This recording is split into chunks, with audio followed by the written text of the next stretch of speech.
It's my feel-good breakfast show.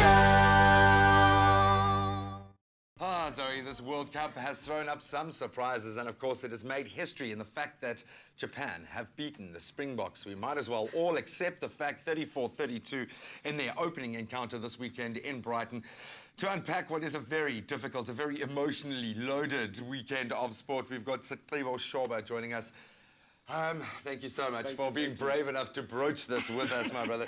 But a difficult weekend, and understandably so. I think everyone was a little bit jittery going into the World Cup. All of the big guns looked a little bit shaky, but none more so than the Springboks. How do we accept this? How do we compute what happened over the weekend? Well, it's really a big one. I don't think anyone saw us going into this game and losing to Japan. We knew Eddie Jones' factor was going to be there. It was going to play a big part. Yeah. But we thought, after 60 minutes, we'll run these guys through.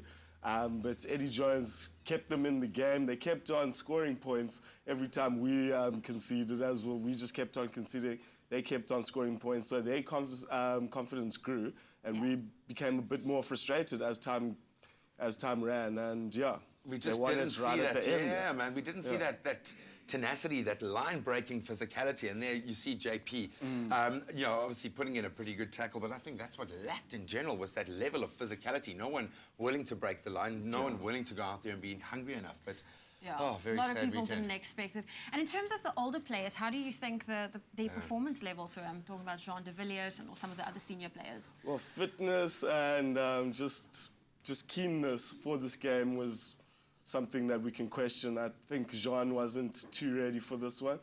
He didn't stand up and he missed a few tackles here and there. So I think the fitness levels were something that we can question there. Victor had a solid game. I think he was quite strong in the line-out. But there's also a question of on-field leadership, where I thought Victor tried to take over a bit from maybe Jean. Too many chiefs, so I think something that they'll need to have a look at.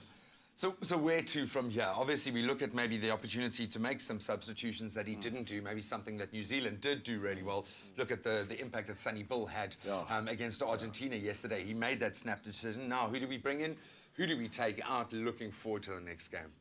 That's going to be quite a contentious call from the coach's side, but I think what we saw with Farid Dupree coming on, he had 20 minutes that showed that he can play. He just speeded things up a bit. I think where Ruan was a bit slow at the break time to get the ball out, Lambie didn't quite have a big impact on the running game. Yeah. So I think that changed a bit when the halfbacks changed. We know that we get front foot ball from Farid Dupree, and Henry likes to challenge the line, which brings the centres into play.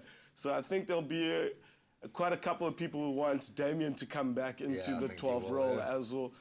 What do we do with Jean de Villiers? He is our captain going into the World Cup. So do you move him to 13 and sacrifice the exciting but young Jesse Kriel? Lots of questions, and I think everyone is going to be weighing in over this week, certainly in terms of the memes that have been surfacing in the last couple of days.